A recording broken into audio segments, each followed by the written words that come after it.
रही है एक ऐसी दुनिया से जो पहले से ही बिखर रही थी। कई सालों से इंसान हालात से, गरीबी से और आपस की जंग से लड़ रहे थे। सिलसिला तूफान और वोल्केनोस फटने की वजह से ये दुनिया तबाह हो रही थी। इन सारी चीजों से तो इंसानों ने सरवाइव कर लिया, लेकिन फिर अचानक हुआ एक बहुत ही अजीब हमला। रात के अंधेरे में मैरी अपनी सोल्जर्स की एक टीम लिए आसमान में एक फ्लेयर लॉन्च करती है, जिससे मैदान में रोशनी हो जाती है और दूर से एक कान फाड़ देने वाली चीख सुनाई देती है। ये आवाज ब्रेकर की है। ये वो बड़े बड़े और खतरनाक मॉन्स्टर्स हैं जो दुनिया की तबाही के बाद जमीन को फाड़ कर जमीन के नीचे से निकल आए थे। जैसे ही ये मॉन्स्टर्स हमला करते हैं, मैरी और उसकी पूरी टीम्स अपनी जान की बाजी लगाकर इन मॉन्स्टर्स से लड़ने लग जाती हैं। जिसके बाद यहाँ से कहानी सीधा 15 साल आगे चली जाती है। दुनिया अब पूरी तरह बदल चुकी है। मैरी अब भी जिंदा है और अपने पति जॉन और उनकी छोटी बेटी विला के साथ रह रही है, क्योंकि मैरी एक सोल्जर है। वो अक्सर मिशन पर रहती है, इसीलिए विला को पढ़ने और सिखाने की जिम्मेदारी जॉन की है। जॉन इस टाइम विला को समझा रहा था ब्रेकर्स के बारे में। विला पूछती है कि क्या ये एलियंस हैं? जॉन बताता है कि ये एलियंस नहीं है। वो बताता है कि ये ब्रेकर्स हमेशा से जमीन के नीचे ही छुपे हुए थे। फिर जमीन फटी और ये लोग बाहर निकल आए। जिस जगह से जमीन फटकर ये लोग बाहर निकल कर आते हैं, उस जगह को दी स्टिच का नाम दिया जाता है। ये जो अभी एटॉमिक हमले हुए हैं, उन्हीं की वजह से वो बैरियर टूट गए, वो स्टिच खुल गए, जहाँ से ये ब्रेकर्स आने लगे। खैर, विला को भी इन ब्रेकर्स के बारे में सुनने में कोई इंटरेस्ट नहीं था। वो अपने डैड से कहती है, मुझे किसी हीरो की कहानी सुनाए ना। चले कोडियक की ये कहानी सुना दी। कोडियक एक लेजेंडरी हीरो था, जिसके बारे में कहा जाता है कि उसने अपनी कुल्हाड़ी की एक वार से 100 ब्रेकर्स को मार गिराया था। मैरी भी जब घर आती है तो वो विला को बहुत सी चीजों की कहानियां सुनाती है, जिस तरह फूलों की, जानवरों की और रंगों की। लेकिन इस तबाह हुई दुनिया में ये सारी चीजें खत्म हो गई थी। ये लोग अपना फैमिली मोमेंट एंजॉय कर रहे थे कि एकदम से उनकी पूरी बिल्डिंग जोरदार झटके के साथ हिलने लगती है। बाहर मिलिट्री ट्रक्स आ जाती हैं और अनाउंसमेंट होती है कि उन्हें फौरन यहाँ से निकलना पड़ेगा, क्योंकि यहाँ पर भी अब ब्रेकर्स आ रहे हैं। ये लोग जो इस टाइम विला की बर्थडे मनाने की तैयारी कर रहे थे, एकदम से सारा माहौल बहुत ही ज्यादा गर्म हो जाता है। मैरी जल्दी से विला को गिफ्ट देती है और फिर फौरन यहाँ से निकल जाती है। ये लोग जब नीचे पहुँचे तो मैरी को पता चला कि इस मरतबा बहुत ही सख्त रूल्स बनाए गए थे। सोल्जर्स को अलग गाड़ियों में जाना था और उनकी फैमिलीज को अलग। इस तरह मैरी अपनी टीम के साथ चली जाती है और जॉन और विला दूसरे लोगों के साथ ट्रक में चले जाते हैं। रास्ते में एक आदमी जॉन के पुराने जख्म को देखकर डर जाता है। उसे लगता है कि जॉन इन्फेक्टेड है। इस दुनिया में अगर वो मॉन्स्टर्स यानी ब्रेकर्स किसी भी इंसान को काट लेते थे तो उसे इन्फेक्टेड कर देते थे, और फिर वो इन्फेक्टेड हुए इंसान एक अजीब से मॉन्स्टर्स में बदल जाते थे, जिन्हें हाइब्रिड कहा जाता है। जॉन सबको यकीन दिलवाने की कोशिश करता है कि वो इन्फेक्टेड नहीं है।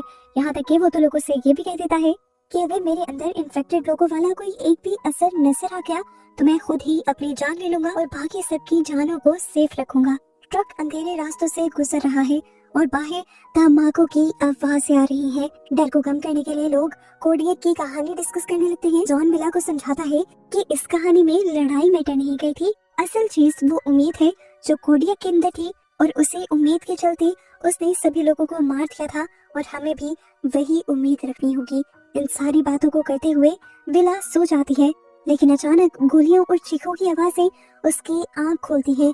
ट्रक अब रुक चुका था। ट्रक के अंदर सन्नाटा छा जाता है। अचानक ट्रक की लोहे की दीवार को चीरते हुए एक बड़ा सा पंजा अंदर आता है। वो एक औरत को पकड़ता है और खींचते हुए अंधेरे में ले जाता है। जॉन समझ गया था कि ये ट्रक भी अब खतरा बन चुका है, इसीलिए विला को लेकर वो इस ट्रक से भाग जाता है। और बाहर निकलते ही उन्हें ऐसा फील हुआ था कि यहाँ निकलकर भी उन्होंने गलती कर दी, क्योंकि बाहर का मंजर बहुत ही ज्यादा भयानक था। एक मॉन्स्टर ने एक बच्चे को खींच लिया था और उसकी माँ अपने बच्चे के लिए चीखती रह गई थी। यहाँ पर बहुत सारे ब्रेकर्स थे, जिनसे बचने के लिए ये लोग एक दूसरे ट्रक के नीचे जाकर छुप जाते हैं। और यहाँ पर भी जैसे ही एक ब्रेकर उन्हें देखने वाला होता है तो यहाँ एक सोल्जर आकर पहले ब्रेकर को गोली मारता है, लेकिन गोली से जब उसका कुछ नहीं होता तो अपनी तलवार निकालते हुए वो बहादुरी से उस ब्रेकर का सर काट देता है। सोल्जर ने अपना हेलमेट उतारा तो पता चला कि वो मैरी थी। उसी ने अपनी फैमिली को बचाया था। वो उन्हें फौरन जंगल की तरफ भागने का ऑर्डर देती है और जॉन और विला यहाँ से भागने लग जाते हैं। भागते हुए विला इस जंग की असलियत देखते हैं। लाशों के ढेर और जख्मी लोग। यहीं पर वो देखती है कि एक बूढ़ा आदमी भी उस ब्रेकर के काटने से इन्फेक्टेड हो चुका था। उसकी नसें काली पड़ने लगी थी और अपने आप को बचाने के लिए एक सोल्जर को उसे गोली मारनी पड़ी। जंगल के किनारे पहुंचकर जॉन देखता है कि मैरी के चेहरे पर खून लगा है, पर मैरी कहती है कि वो ठीक है। इसी दौरान वो देखती है कि पीछे से एक ब्रेकर भी आ रहा था। मैरी को अब यहाँ बहुत ही मुश्किल फैसला लेना पड़ा। उसने अपनी फैमिली को अकेले ही आगे जाने को कहा और खुद वो इस मॉन्स्टर से लड़ने के लिए यहाँ रुक गई। विला चीखती रही, रोती रही अपनी मॉम के लिए, लेकिन जॉन दिल पर पत्थर रखकर अपनी बेटी को खींचकर यहाँ से ले जाता है। सुबह होते होते जॉन और विला समुद्र के किनारे पहुंच जाते हैं, जहाँ जॉन ने एक बोट छुपा रखी थी, लेकिन वहाँ एक आदमी भी आ जाता है जो इस टाइम डर से कांप रहा था। उसके पास एक बंदूक भी थी, जो दिखाते हुए वो इन दोनों से कहता है कि मैं भी तुम्हारे साथ इसी बोट में बैठूंगा। जॉन जानता था कि ये बोट बहुत छोटी है, 3 लोगों का बोझ ये नहीं सह पाएगी। जॉन बहाना बनाता है और केविन को यहाँ से दूर ले जाता है। हमें दिखाया नहीं जाता, लेकिन यहाँ पर सब कुछ समझ आ जाता है कि जॉन ने अपनी बेटी को बचाने के लिए उस आदमी को मार दिया था। वो अकेला वापस आता है और विला को लेकर समुद्र में निकल जाता है। वो एक सुनसान आइलैंड पर पहुंच जाते हैं और यहाँ पर 1 साल गुजारते हैं। इस आइलैंड पर जिंदा रहने के लिए जॉन और विला ने तरीके ढूंढ लिए थे। विला भी अब बड़ी हो गई थी और बहुत ही ज्यादा स्ट्रॉन्ग भी हो गई थी। उसके डैड उसे हमेशा ब्रेकर्स से लड़ने की ट्रेनिंग देते रहते थे। उन्होंने खुद जंगल की लकड़ियों से यहाँ पर ट्रेनिंग फील्ड बनाई थी।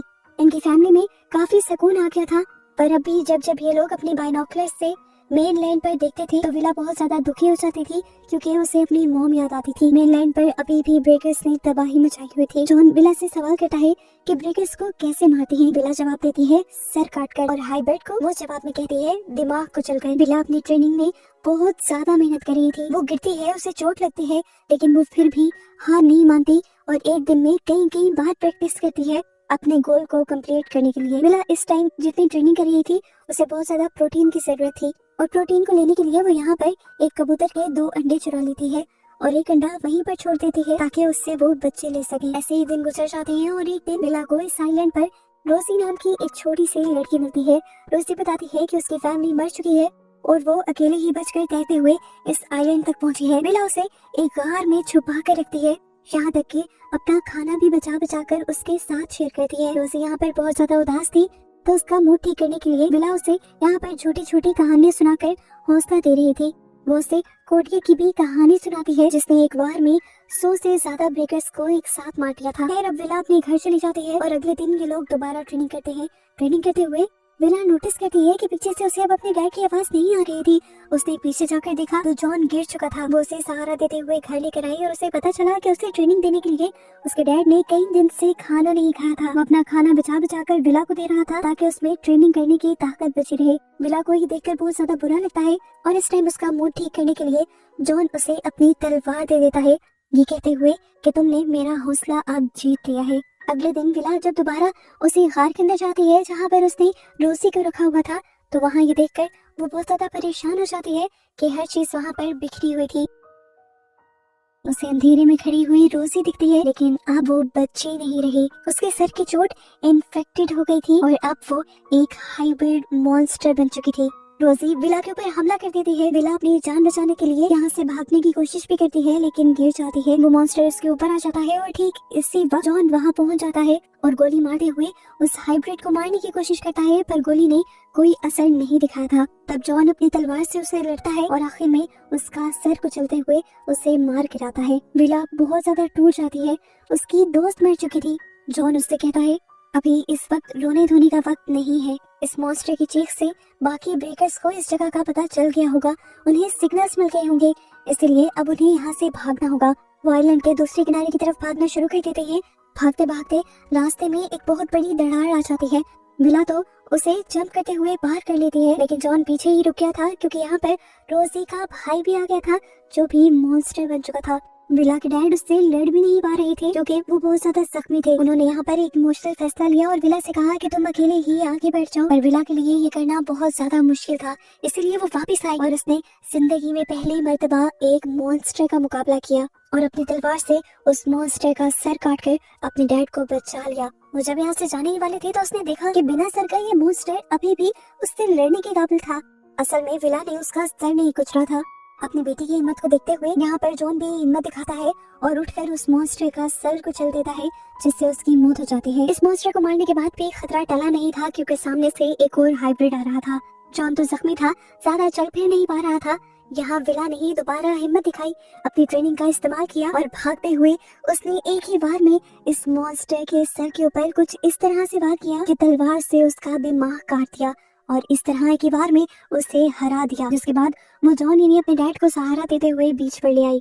लेकिन बीच पर आने के बाद जॉन बोट पर नहीं बैठता, वो खामोशी से विला को अपना जख्म दिखाता है। पता चला कि उसे भी हाइब्रिड ने काट लिया था और अब वो भी इन्फेक्टेड हो चुका है। ये देखकर विला टूट जाती है। वो अपने डैड को नहीं छोड़ सकती थी, पर आखिरी लम्हों में उसके डैड उसे यही कहते हैं कि तुम एक वॉरियर हो, बिल्कुल अपनी मॉम की तरह, और आगे बढ़कर बहुत बड़े बड़े काम करोगी। वो जबरदस्ती उसे बोट पर बैठकर यहाँ से जाने को कहते हैं। विला रस्सी काटती है और खुद ही बोट को धक्का देती है। पीछे से दिखाया जाता है कि जॉन की आंखों से अब खून आना शुरू हो चुका है। वो बदलने लगा था। बदकिस्मती उसकी कि बोट नीचे उतर ही नहीं रही थी और अब उसके डैड एक पूरे मॉन्स्टर में बदल गए थे। अपने डैड से लड़ने के लिए वो खुद ही तलवार उठा लेती है, लेकिन उसे ये नहीं पता था कि उसके सामने एक मॉन्स्टर नहीं बल्कि बहुत सारे मॉन्स्टर हैं। यहाँ पर भी पहाड़ फटकर बाकी ब्रेकर्स आने लग जाते हैं और इन्हें देखकर तो विला पैनिक ही हो जाती है। वो अब अपने आप को मरने के लिए तैयार कर चुकी थी, पर उसी दौरान हमें दिखाया गया कि समुद्र से 2 बोट्स पर सोल्जर्स इन ब्रेकर्स से लड़ने के लिए आ रहे थे और उनमें सबसे आगे थी मैरी, विला की मॉम, जिन्हें देखकर विला को समझ ही नहीं आई कि उसके अंदर कौन सा इमोशन है। वो एक ही वक्त पर डरी हुई, घबराई हुई भी थी और अपनी मॉम से मिलने के लिए खुश भी थी। ये लोग अब मिलकर उन सारे ब्रेकर्स से लड़ने के लिए तैयार थे और बस इसी तरह इन सबको दिखाते हुए ये मूवी यहाँ खत्म हो जाती है।